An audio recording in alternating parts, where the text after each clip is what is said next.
হালিমা কোলে একটি বাচ্চা আর অন্য হাতে একটি ব্যাগ নিয়ে বাস স্ট্যান্ডে দাঁড়িয়ে আছে। অনেক সময় ধরে দাঁড়িয়ে থাকার পরও কোনো বাস আসেনি। হঠাৎ হালিমা খেয়াল করলেন একটি বাস এইদিকে আসছে।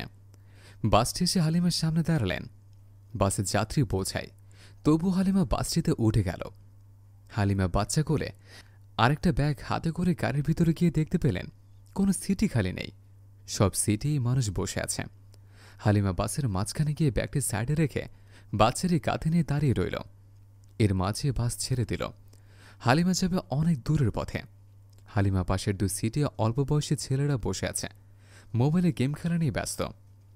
ওই ছেলেদের ঘাড়ের উপর একটি মহিলা তার বাচ্চা কাঁধে করে দাঁড়িয়ে আছে।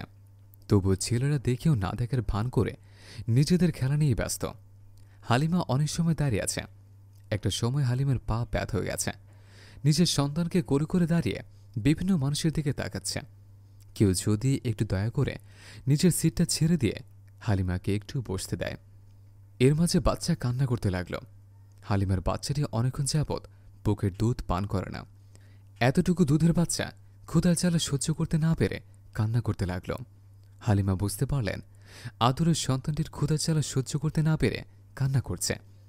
এর মাঝে সুপারভাইজার এসে হালিমার কাছে বাস ভাড়া চাইলেন। হালিমা অন্য হাত দিয়ে আঁচল থেকে ভাড়ার টাকা বের করে সুপারভাইজারের হাতে দিয়ে বললেন, ভাই, আমার বাচ্চা অনেকক্ষণ যাবৎ কিছুই খায়নি।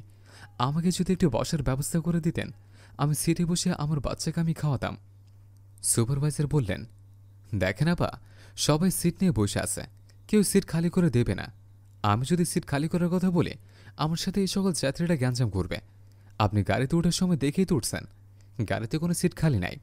আপনাকে এখন দাঁড়িয়ে যেতে হবে। আর যদি দাঁড়িয়ে যেতে না পারেন, সামনে স্টপে নামে যাবেন। এই কথা বলে সুপারভাইজার ওখান থেকে চলে গেল।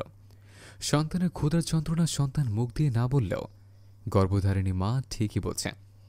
নারী ছেড়া ধন ক্ষুধার যন্ত্রণায় কিভাবে কান্না করছে।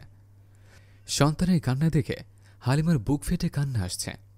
তবু হালিমা কোনো মতে কান্না চেপে ধরে পাশে বসে গেম খেলা একটি যুবককে বলল, ভাই, আমার বাচ্চা অনেকক্ষণ ধরে কান্না করছে।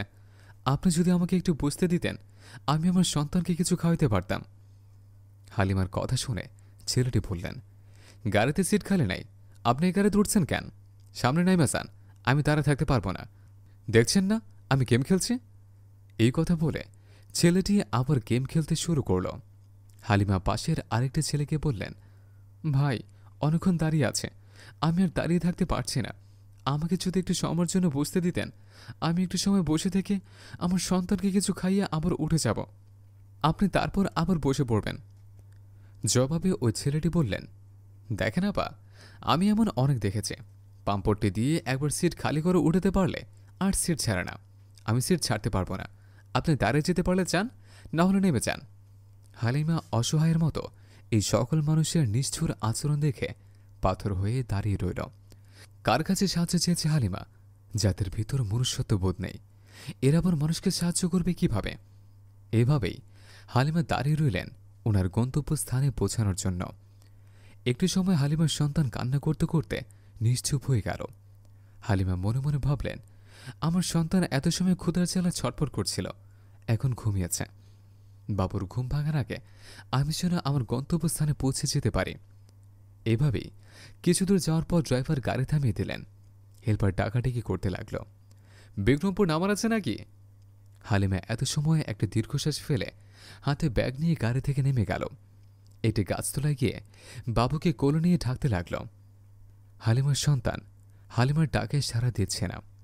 হালিমা অনেক সময় ডাকাডাকি করেও সন্তান যখন সাড়া দিচ্ছে না, হালিমার বুঝতে আর বাকি রইল না নারী ছেড়া ধন এই পৃথিবী ছেড়ে চলে গেছে, আর কোনোদিন হালিমার ডাকে সাড়া দেবে না।